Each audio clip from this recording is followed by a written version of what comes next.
এসছি তো আজকে বৃষ্টি আসবে প্রচণ্ড হাওয়া হচ্ছে, আর আকাশে কী পরিমাণ মেঘ হয়েছে, দেখতে কিন্তু সেই লাগছে।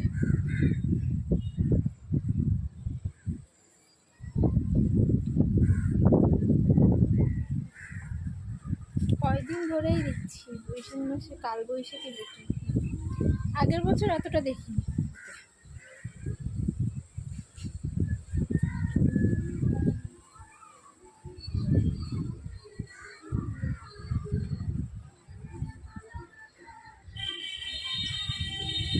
ওই দিকটা প্রচণ্ড মেঘ হয়েছে। তোমাদেরকে বললাম বৃষ্টি আসবে ছাদে গিয়ে, তো দেখো সত্যিই তার 5 মিনিট পরে দাঁড়াতে পারে না, বৃষ্টি চলে এসেছে।